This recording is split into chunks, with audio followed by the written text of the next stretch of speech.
Eso implica a nivel país que este periodo marzo-noviembre Argentina va a perder 1.340 millones de dólares solamente por problemas parasitarios. De esa manera va a perder por no haber preñado lo que tuvo que preñar, por lo que abortó en la preñez y por lo que murió, y va a perder alrededor de 1.000 millones de dólares por eso. Va a perder por problemas metabólicos, va a perder por problemas infecciosos, todo lo que muere entre el nacimiento y el destete. Eso nos va a llevar a que hoy Argentina pierde alrededor de 3.700 millones de dólares por problemas sanitarios.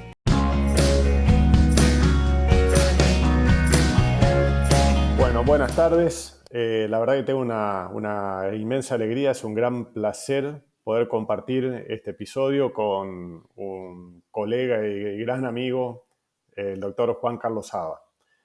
Juan Carlos es médico veterinario, tiene una vasta trayectoria en la industria farmacéutica veterinaria, ya que trabajó para distintas multinacionales, pero hoy es propietario de su propia empresa en Argentina y además tiene también mucha experiencia en el aspecto institucional, ya que fue presidente de CAPROVE y actualmente sigue participando activamente de esa institución.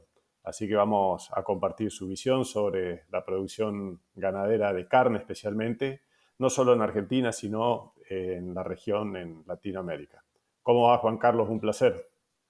Bueno, un gusto, Mauro, vernos a la distancia después de tanto tiempo y saber que siempre estás haciendo cosas nuevas. Así que un gusto, un gran gusto. Bueno, muchas gracias, muchas gracias.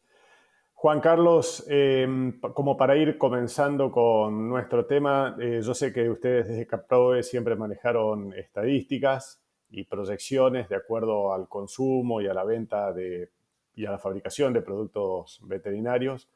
Por lo tanto, creo que pueden darnos una idea bastante certera de cuál es el índice o el rango de usos de diferentes tipos de medicamentos, llamémoslos por categorías antiparasitarios, antibióticos y vacunas en sus diferentes tipos en ganadería bovina. Me gustaría que pudiéramos compartir con la gente cómo estamos plantados hoy con la utilización de ese tipo de medicamentos. Bueno, nosotros desde Caprove tenemos un seguimiento bastante estricto de lo que es las unidades comercializadas y por un lado todos los socios de Caprove, nosotros participamos de una encuesta donde en líneas generales Caprove provee al mercado de alrededor del 60% de los medicamentos que se utilizan en la Argentina y el 40% restante lo proveen empresas que no están dentro de Caprove. A nivel general y con estimaciones desde Caprove, pero también con números aportados por algunas empresas que no participan de Caprove, el mercado total veterinario del año 22 fue de unos 82.650 millones de pesos, unos 800 millones de dólares alrededor del mercado total. ¿Cómo llegamos a esto? Nosotros tenemos dos miradas desde el mercado. Por un lado, lo que cada empresa declara haber vendido al mercado, en líneas generales eso es todo fármacos, y si bien también se declaran los biológicos se contraponen con un número realmente duro, que es la cantidad de dosis aprobadas por SENASA durante determinado periodo. Ese dato es exacto, exacto. Por lo tanto, Juan Carlos, perdón la interrupción, solamente para darle continuidad a la gente que no está tan inmiscuida en el tema. Cuando hablamos de biológicos, hablamos de vacunas. vacunas y en este caso particular para bovinos, ¿no? Así, para bovinos. El análisis de estos números es fácil contraponerlos contra lo que sería el número ideal el potencial del mercado, en el cual nosotros le hacemos un plan sanitario al rodeo nacional, le hacemos a estos 54 millones de animales que es el stock de Argentina, le hacemos un plan sanitario medio y eso nos va a dar lo que se debería usar, ya sea de vacunas, ya sea de antiparasitarios o de mineralizantes, y si eso lo cotejamos, lo macheamos con lo que nosotros entregamos al mercado, con lo que nosotros comercializamos, nos va a dar en líneas generales el grado de medicalización que tiene la Argentina en el rodeo nacional. Cuando hacemos eso, nosotros vamos a ver que alrededor hacer un plan sanitario a todo el rodeo nacional implicaría el uso de unos 220 millones de dosis de vacunas. Bueno, cuando vemos un promedio de los últimos 5 años, para poner un promedio de lo que la industria globalmente vende y de lo que la industria globalmente aprueba, vemos que nosotros sobre esos 220 millones proveemos al mercado alrededor de 110 millones de mercado. Por lo tanto, el grado de medicalización en vacunas sobre el rodeo es de aproximadamente el 55%. Pues entonces ahí ya vemos que no todos los productores hacen todo lo que debe hacer. Cuando vamos al resto de los productos, vamos a ver que si en antiparasitarios sobre alrededor también de 225 millones de dosis, tomando la dosis como dosis para un animal de 200 kilos, la industria comercializa alrededor de 125 millones de dosis. Por lo tanto, la medicalización está en el alrededor del 56-57%. Pero después podemos desagregar eso y ver que si uno hiciese un plan sanitario correcto en la aplicación de antiparasitarios y que de manera aproximada se debería usar un tercio de levamisol para rotar las drogas y evitar la resistencia y que se debería usar otro tercio aproximado de benzimidazoles o los lechosos, los orales, fenbendazol, albendazol, y que la ivermectina se debería restringir al otro tercio, al otro 33%, para hacer una desparasitada ideal a lo largo del año en todos los animales. Vemos que Argentina puntualmente usa alrededor del 85% de ivermectina, un 12% de benzimidazoles orales y solamente un 5% de levamisol. Con lo cual, que hoy Argentina tenga problemas de resistencia a la ivermectina no es un hecho casual, sino que deriva de un uso no racional de estos productos. Por lo tanto, y si hacemos un análisis global de esta manera, de cotejar lo que nosotros comercializamos, le agregamos el resto de mercado frente a un plan sanitario ideal, Argentina tiene un grado de medicalización del 56% sobre su rodeo. Ok. Me da pie a hacer dos preguntas esta detallada respuesta. La primera es, ¿tienen identificados algunos factores por los cuales el productor no accede a hacer un tratamiento un poco más efectivo o más completo? En eso se nos ha ido particularmente mi vida, en tratar de identificar esos factores y realmente, si bien hemos crecido en los últimos años en todo lo que es aplicación de sanidad, no hemos logrado romper esta valla que nos separa del uso masivo del producto veterinario. Argentina tiene dos polos totalmente distanciados. Tiene la ganadería de punta en la cual se hacen las cosas bien, esa ganadería donde el veterinario participa realmente del proyecto ganadero, donde hay un veterinario que arma los planes sanitarios y los hace cumplir y los lleva adelante, que es una ganadería de vanguardia a nivel mundial.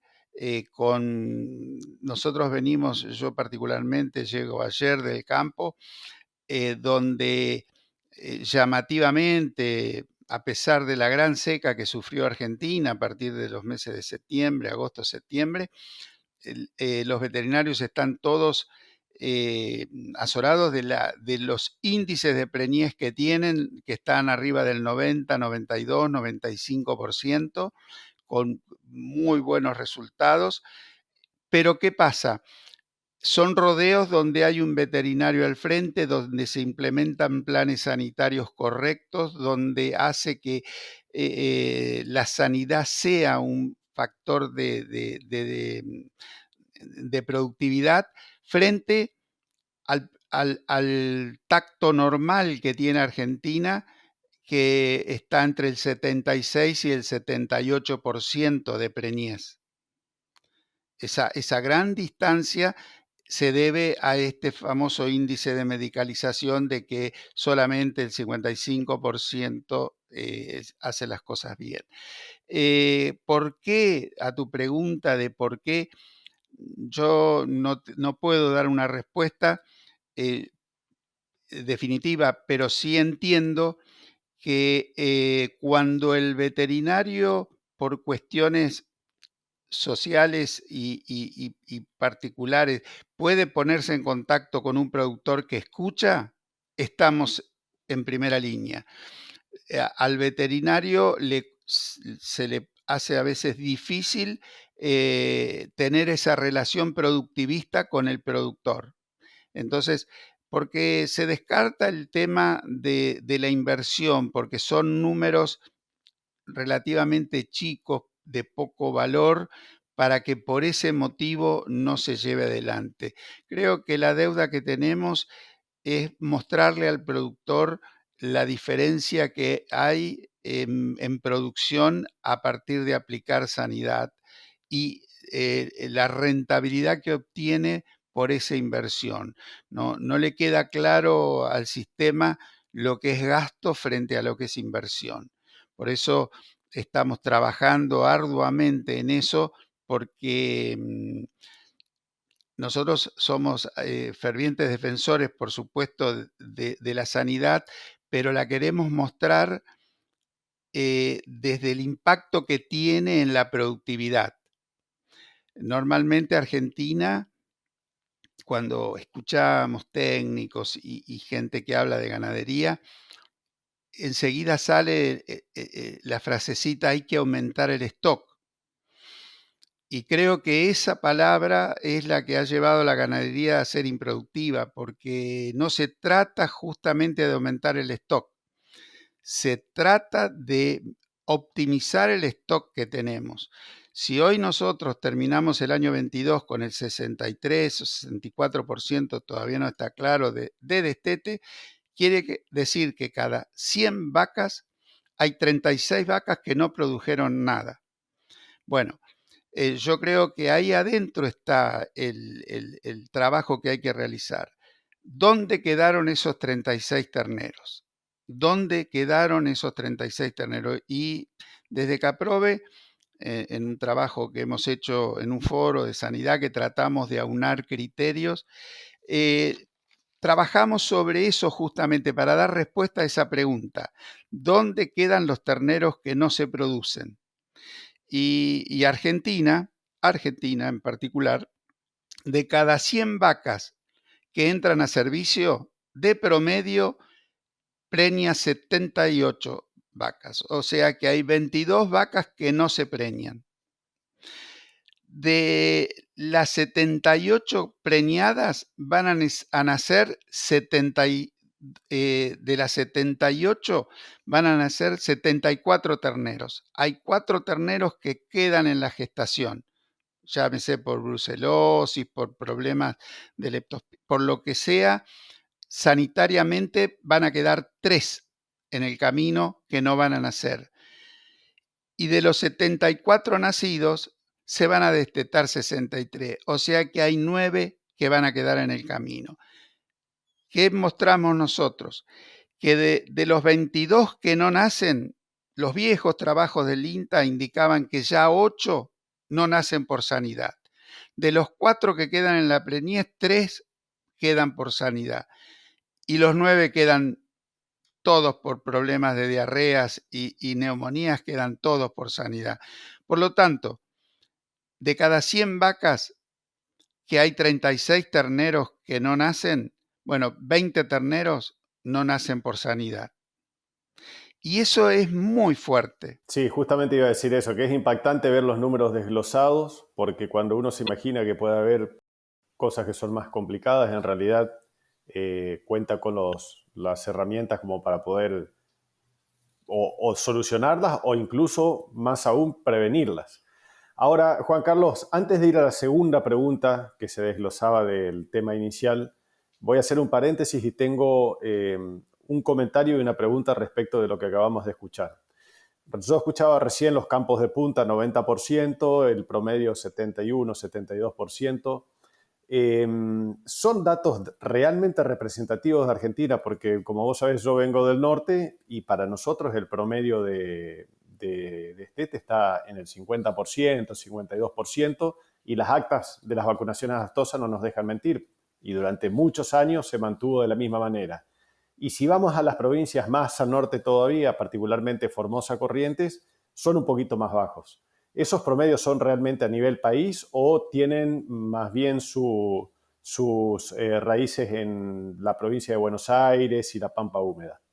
El promedio, lo que nosotros mal llamamos porcentaje de destete, que este año se estima que va a ser en el 63%, el que vos decís que en el norte es del 50-55%, que acá también en provincia de Buenos Aires tenemos del 55%, en realidad es un parámetro mal llamado porcentaje de destete porque es el ratio de terneros sobre vaca, es la cantidad de terneros que hay sobre las vacas que hay. Eso surge, como no hay censo, de las actas de vacunación antiaftosa. Entonces, es un número que surge de dividir la cantidad de terneros por la cantidad de vacas, con lo cual puede haber hasta desvíos, porque un ternero nacido en Corrientes lo pueden estar poniendo en provincia de Buenos Aires, donde aumenta la relación ternero-vaca y te la disminuye en tu zona de allá de Corrientes porque se vino para acá. Pero como no podemos y no tenemos datos así zonales como para hablar con una eh, con certeza de datos regionales, hablamos de datos a nivel país y la verdad es que es una relación ternero-vaca que también trae problemas, porque, porque la provincia de Buenos Aires, que tiene tasas altas de destete, no las tiene realmente. Y eso puede llevar hasta un confort de decir estamos bien, cuando en realidad la relación es ternero-vaca y le está sumando terneros a los de acá y, Que y, compró y, o que y claro, incluso a que su están revés. engordándose o que vienen a recriar acá y el número de vacas es siempre el mismo, o sea que la Claro. tasa sube. Solo una aclaración nada más para que hablemos todos en los mismos términos. El porcentaje de preñez debe ser tomado por cantidad de vacas que fueron liberadas a servicio sobre las preñadas y el de destete, cantidad de vacas que fueron liberadas a servicio sobre la cantidad de terneros destetados. Por eso la diferencia está marcando. Y hay otro componente más que hay que tomar para hacer bien el dato, hay que tomar los terneros de este año con las vacas del año pasado, Claro, porque los terneros no son de las vacas de este año, son los de las vacas del año pasado. exactamente. Entonces, cuando se tiran números, muchas veces no se tienen en cuenta estas cuestiones y personalmente creo que siempre, porque los que estamos en esto, los que trabajamos, vos, yo, el veterinario de punta, le cuesta entender que haya 55, 60, acá en esta zona sobre todo, porque él tiene 90, 92, pero la ganadería argentina está muy desgregada en bueno, regular y malo. muy, muy desgregada. Entonces, para terminar de concluir la primera parte de la pregunta, si bien no están identificados los factores, no tienen nada que ver con la relación costo-beneficio o con el precio de los insumos para lo que es hoy el beneficio que puede llegar a aportarle a un productor. Los factores por los cuales no se incrementan los planes sanitarios y no se los utiliza. No, no. Por eso es un poco el sentir fracaso de parte nuestra, porque nosotros brindamos herramientas, pero de altísima productividad. Yo quiero aclarar, Mauro, en esto que eh, nosotros ponemos a la sanidad eh, no en discusión ni con la nutrición, ni con la genética, ni con el manejo, porque siempre que hablamos de sanidad aparece como que sin nutrición, sin genética, y realmente es así. Nosotros lo que decimos es que para determinada nutrición, para determinada genética y para determinado manejo, para que todo eso fluya, debe haber una sanidad de base. Esa sanidad se expresa con nutrición o sin nutrición, con genética o sin genética. Un animal que por genética y por nutrición iba a engordar 1 kilo, con parásitos engorda 400 gramos. Y si va a engordar medio kilo por nutrición y por genética, con parásito engorda 200 gramos. Nosotros hablamos del impacto que tiene la sanidad para un determinado grado de nutrición, de genética y de manejo. Porque si no se presta a una permanente discusión que sin nutrición no se puede producir, y es cierto, no se puede producir, pero a veces que la nutrición falla y dentro de esa falla la sanidad incrementa o deja producir lo que iba a producir el animal. En cuanto a lo que vos decís, la evaluación de las pérdidas por parasitosis, calculá, Mauro, que hoy Argentina puso en marzo 15 millones de terneros en recría. Esos terneros, de acuerdo a los trabajos de Fiel y de Entrocaso, van a poner en juego 30 kilos de sí o no, 30 kilos más o 30 kilos menos por parásitos, solamente para cualquier nutrición y para cualquier genética. Van a poner eso en juego por parasitosis. Como Argentina desparasita aproximadamente el 50% de lo que debe hacer, se estima que de esos 30 kilos se van a perder 15 kilos. Eso implica a nivel país que este periodo marzo-noviembre Argentina va a perder 1.340 millones de dólares solamente por problemas parasitarios. De esa manera va a perder por no haber preñado lo que tuvo que preñar, por lo que abortó en la preñez y por lo que murió, y va a perder alrededor de 1.000 millones de dólares por eso. Va a perder por problemas metabólicos, va a perder por problemas infecciosos, todo lo que muere entre el nacimiento y el destete. Eso nos va a llevar a que hoy Argentina pierde alrededor de 3.700 millones de dólares por problemas sanitarios. Vamos a ver cómo podemos hacer para evitar eso. Por ahí los números son un poco, no sé si se entienden, ¿no? Pero nos quedamos con esto de los 3.700. Hoy Argentina, un productor, pone 8 dólares con 40 por animal y por año en productos veterinarios, no tacto, no asistencia veterinaria, 8 dólares con 40. De esos 8 dólares con 40, 5 dólares con 40 los usa en medicina preventiva, vacunas, antiparasitarios, mineralizantes, cuando en realidad debería usar 10 dólares con 20 para hacer todo perfecto. De ahí nace también el índice aquel de medicalización que lo cruzamos por lo económico, por las dosis usadas. Eso nos llevaría a que la inversión extra que debería hacer el productor son 245 millones de dólares. O sea, el sistema debería usar herramientas por 245 millones de dólares. Acordémonos que el mercado es de alrededor de 800 millones de dólares, ¿no? Pero bueno, usaría esos 240 millones de dólares irían contra los 3.800 millones de dólares de pérdida. Hagamos la cuenta que querramos hacer porque no vamos a evitar el 100% de la pérdida de ninguna manera, pero achiquemos la pérdida un 50%, o sea, que nos queden 1.700 millones de dólares. Bueno, cada dólar invertido en sanidad extra nos va a redituar 8 dólares de rentabilidad extra. Esa pregunta tuya de si la inversión en sanidad es redituable, bueno, en esos rangos estamos hablando de que un dólar... No resiste análisis. No, No, no. es increíble. Por eso también la pregunta de cuál es el motivo por el cual el productor en general no termina de armar un plan sanitario acorde, sin que sea algo espectacular, pero por lo menos completo para evitar ese tipo de pérdidas. La verdad que son números que yo no los tenía actualizados y es como que la brecha es cada vez más grande, ¿no? Sí, esto tiene, digamos, como toda premisa, tiene que tener alguna parte de comprobación.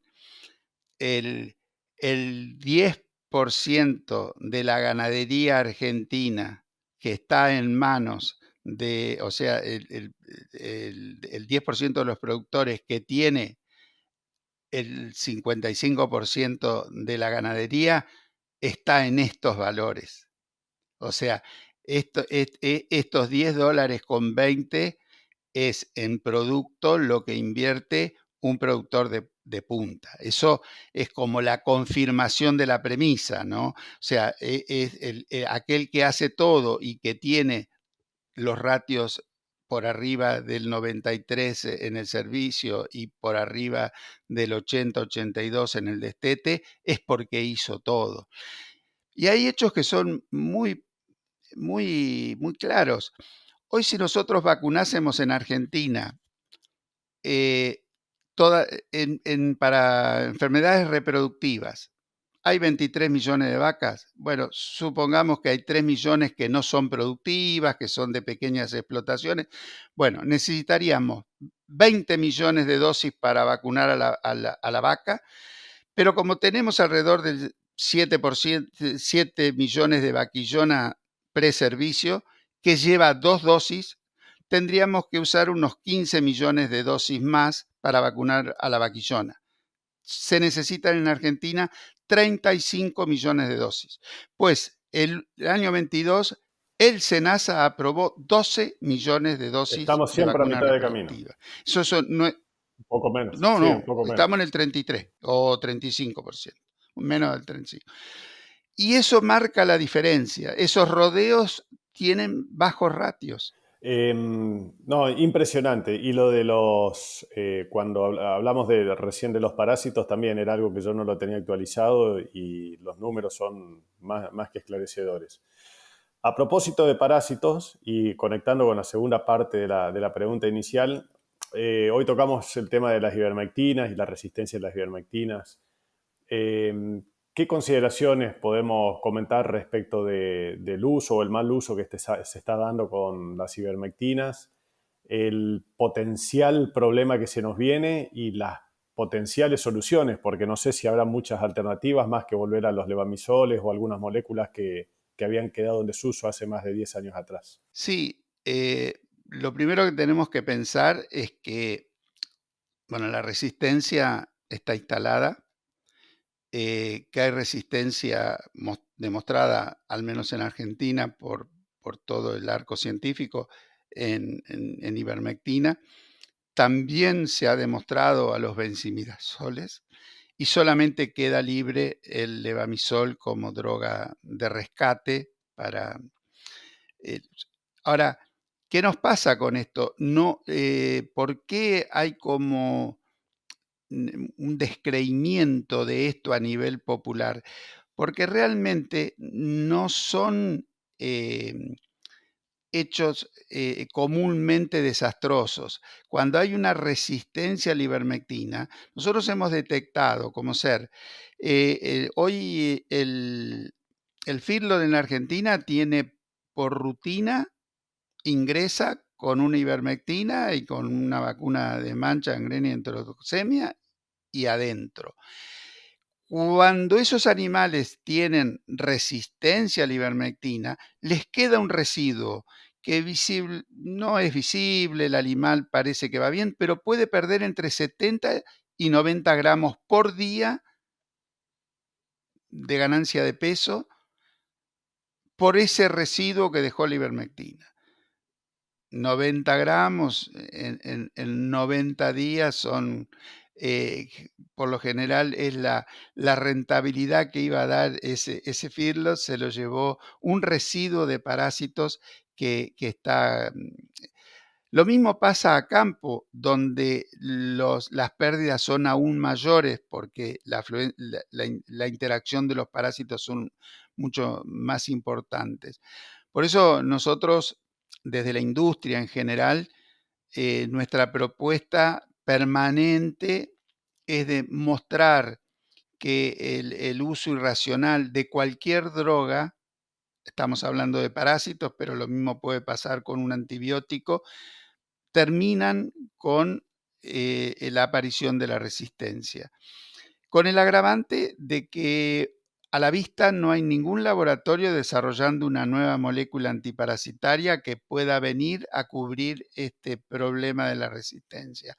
Por lo tanto, lo que nos queda hasta ahora con lo que tenemos son muy pocas cosas y todas de manejo. O sea, la propuesta de manejar el levamisol seriamente cuando se ingresa con una tropa al campo extraña, no tiene ningún, digamos, eh, solamente la indicación correcta es entra la tropa y se desparasita con levamisol con el 100% de efectividad para poder ingresar sin sin parásitos resistentes obtenidos en otro campo. Todo lo que es cambio de potrero adentro del mismo campo para mover hacienda hacia pasturas limpias, con mejor productividad, eso obligatoriamente hay que hacerlo con, así sea en cualquier periodo del año, hay que hacerlo con levamisol. Y el periodo de uso más apropiado para el levamisol, por sus características de no tener acción larvicida, de no tener acción sobre los huevos, es el periodo de enero, febrero y marzo, o sea, ese periodo fines de diciembre del uso del levamisol. Esa es la propuesta básicamente de la industria para luego ir a una segunda desparasitada, ya sea de acuerdo a las condiciones con un benzimidazol, un lechoso, una toma blanca o el ricovendazol que es inyectable pero sigue siendo un lechoso. Y eso va a estar de acuerdo a la posibilidad que tengamos de llegar a esta época de otoño-invierno con sarna para ir con un benzimidazol o con una ivermectina, pero sí o sí lo que hayamos puesto en este periodo va a ir a contramano de lo que pongamos allá en septiembre para terminar el año habiendo usado un levamisol, una ivermectina o un benzimidazol y a la inversa en la de septiembre. Esto es fundamental para lograr que una droga mate al parásito resistente a la otra, que por lo general no hay entrecruzamiento en que el que es resistente a la Iber sea un benzimidazol. Y acá es donde realmente el problema tiene que estar en manos del veterinario, porque no se trata de alternar nombre de productos o nombre comercial, se trata de alternar drogas que no pertenezcan a la misma familia. Hay veces que uno cambia un fenbendazol porque había usado fenbendazol y usa un albendazol. Es lo mismo, porque la resistencia se instala de la misma manera. Una ivermectina al 1% cambiada por una al 3,15 es lo mismo, porque es ivermectina. Por lo tanto, en estos temas es necesario la presencia del veterinario estando en el potrero. Hemos perdido en Argentina al menos algo que supimos tener, que es eh, el seguimiento por HPG, para realmente a través de ese seguimiento hacer un correcto diagnóstico y que la indicación sea precisa, ¿no? Hay veces que una lluvia puede acelerar la necesidad de desparasitar y una seca atrasar esa necesidad. Y eso te lo canta el animal a través del HPG, ¿no? Una sola aclaración para la audiencia, el HPG es la sigla de huevos por gramo, que es el análisis más directo, más barato y más al alcance de cualquiera para saber si el animal tiene o no parásitos. Entonces, hay un buen diagnóstico de saber qué cantidad y qué tipo de parásitos está actuando, va a ser mucho más efectivo el tratamiento. Ahora, respecto de esto, tengo otra preguntita más, ya que hablamos de los levamisoles y de la carencia de efecto ovicida, porque si hay una sola contra muy chiquita y tiene el levamisol, es que no tiene efecto ovicida. ¿Siguen manejando el consejo de esperar los tiempos de descarga en corral antes de volver a alargar los animales? Explico para la audiencia en general, ya que este medicamento no mata los huevos de los parásitos. Antiguamente se esperaba que los parásitos a través de la defecación descarguen esos huevos que son resistentes y que no murieron en el corral antes de largarlos al potrero o al campo para no contaminar los lotes donde van a ir a comer otros animales después. ¿Ese concepto se sigue manejando? Sí, es nuestra propuesta, ¿no? Como ser, si arrancamos por los benzimidazoles que tienen efecto ovicida, los que tienen, porque no todo, el albendazol comienza a tener efecto ovicida y el que realmente tiene es el fen y el ocfendazol. Ese efecto, el uso del antiparasitario puede alterar la eficacia del antiparasitario. Los benzimidazoles deben ser dados con el animal con el rumen lleno, para que la pequeña dosis de 15, 20, 50 centímetros se distribuya en todo el contenido ruminal y de ahí empiece a absorberse, porque el efecto se va a dar a lo largo de las horas. Estamos hablando de aplicaciones orales o intrarruminales de lechosos, para diferenciarlos de los levamisoles, porque a veces los nombres son parecidos y generan confusión. Sí. Entonces, hay veces que una forma de manejo es encerrar a la tarde, a la nochecita, para que al otro día el animal esté bien vacío, darle el oral, la toma y largarlo al campo. Ahí los orales no funcionan bien, porque lo que hay que hacer es al revés. Extraerlos a la mañana después que comieron, ya que a la madrugada empezaron a comer, bien llenos de parasitarlos, y ahí sí dejarlos hasta la noche encerrados en el corral para que haga lo que vos decías, Mauro, de que en la bosta los huevos ya empiecen a salir muertos y que cuando vaya a la pastura nueva no le ponga huevos fértiles. Entonces hay que traer a la mañana, desparasitar y dejarlos encerrados. En el caso de una Iber o el levamisol, funcionan totalmente distintos, porque lo que hacen es paralizar al parásito. La ivermectina de una manera, el levamisol de otra, pero lo que hacen es que el parásito estaba prendido en el intestino. Cuando yo le doy ivermectina o levamisol, se suelta y se sale vivo con la bosta. Por lo tanto, todas las hembras que ya estaban por poner huevos o poniendo huevos salen con los huevitos vivos en la bosta.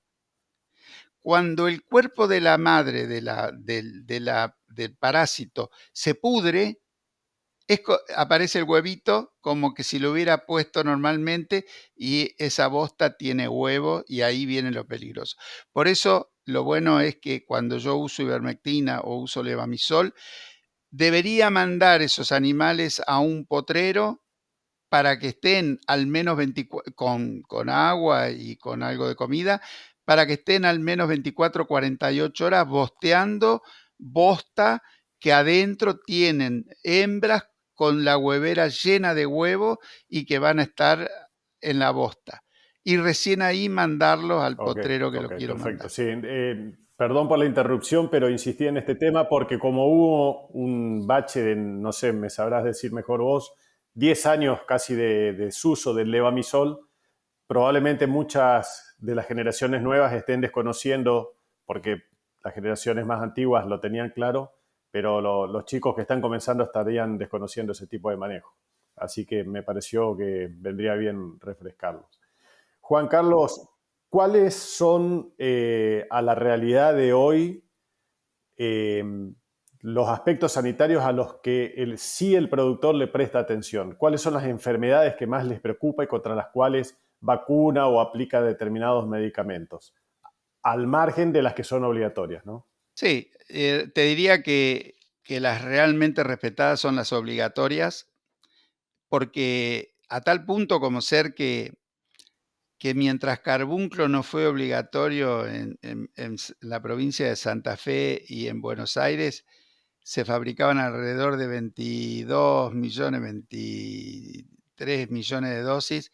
Y bueno, cuando se hizo obligatorio en Santa Fe pasamos de los 32 millones de dosis. O sea que la obligatoriedad lamentablemente pone fuerza al cumplimiento de los planes sanitarios. En una vacuna como carbunclo, que encima es barata, es una zoonosis que mata al ser Es muy humano eficiente. y que con un animal que se, oh, con un animal que se muera de carbunclo pagás 10 años de, evitando que se muera un animal, pagás 10 años de vacunación. Eh,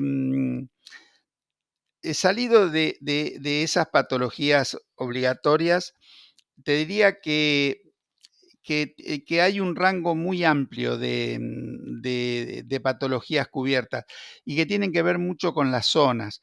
En una zona de carencia de cobre evidente, el cobre es un producto usado para la hipocuprosis de manera permanente. Pero cuando esa carencia está presente, pero no es evidente, ya el productor no lo usa porque no lo ve.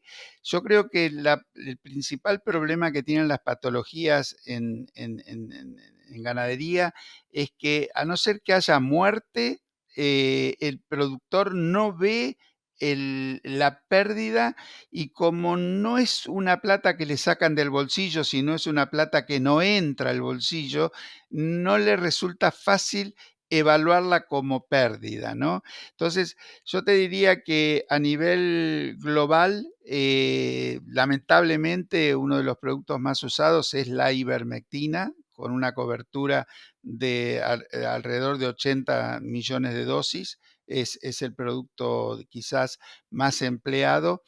La parte, de acuerdo a cada sector de la ganadería, en la parte de feedlot, las vacunas de clostridiales son usadas en el 100% y en la cría te diría que no es del 100%, pero está arriba del 75% de cobertura en las vacunas clostridiales, en un sistema ganadero donde ya hoy en las clostridiales hay campos que necesitan primera y segunda dosis con un refuerzo a los 6 meses, por lo tanto eso hace que sea una de las vacunas quizás más usadas.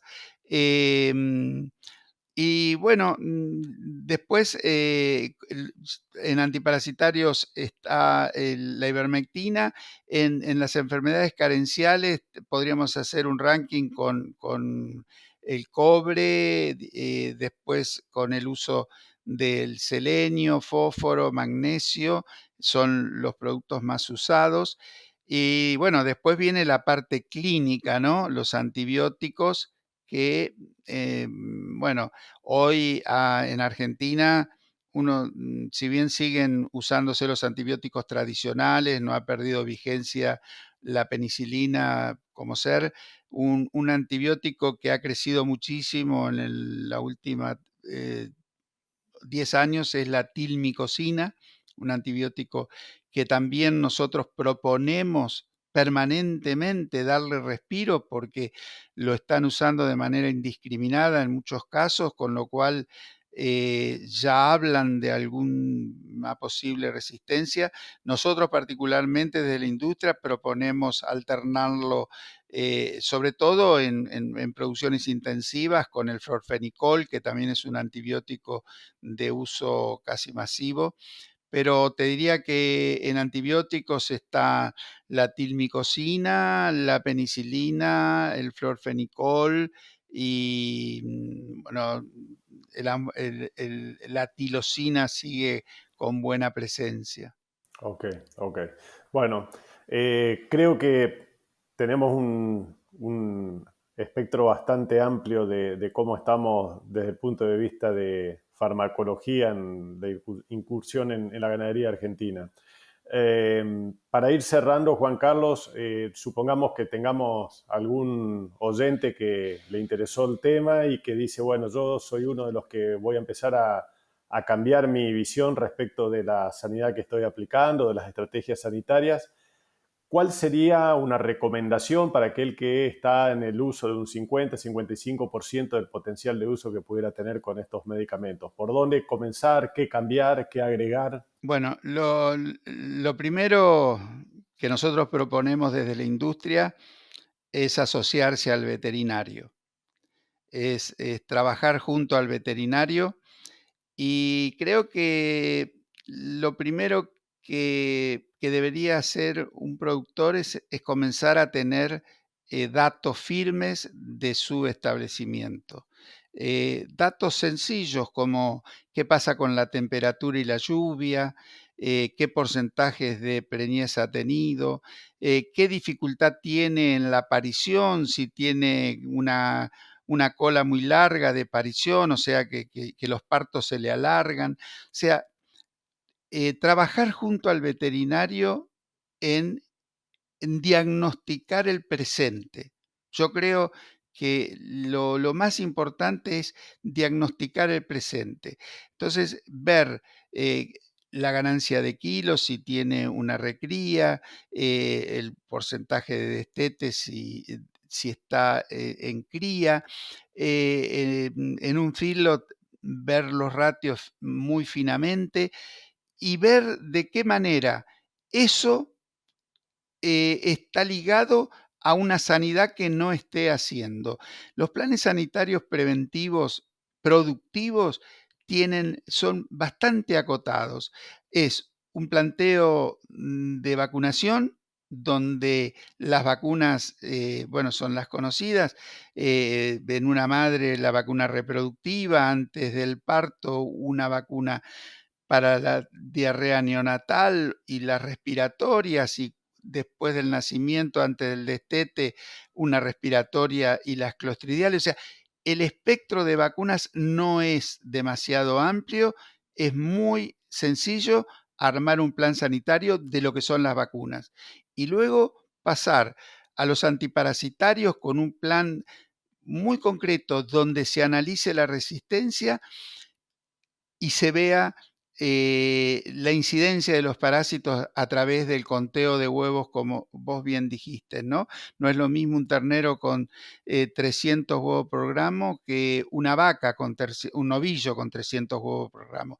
Al novillo con 300 huevos por gramo no le va a generar ninguna pérdida y en el ternero de recría vamos a perder fortuna. Por lo tanto, ese seguimiento con el veterinario de lo que está pasando y en los minerales es tener conocimiento de esa región, de esa zona, qué es lo que tiene de carencias y suplirlas a través, ya sea del medicamento inyectable o si es más grave que eso, como en tu zona, a través de la provisión de estos elementos en la comida, pero es relativamente fácil y acotado poder hacer este seguimiento, pero indispensable que vaya de la mano del veterinario. No, no hay forma de hacerlo sin un veterinario. Bueno, más que claro, Juan Carlos. Me quedo con el número del costo-beneficio 1 a 8, así que espero poder transmitirle a la gente ese pensamiento como para rever, a quien le haga falta rever sus planes de inversiones en cuanto a la sanidad del rodeo.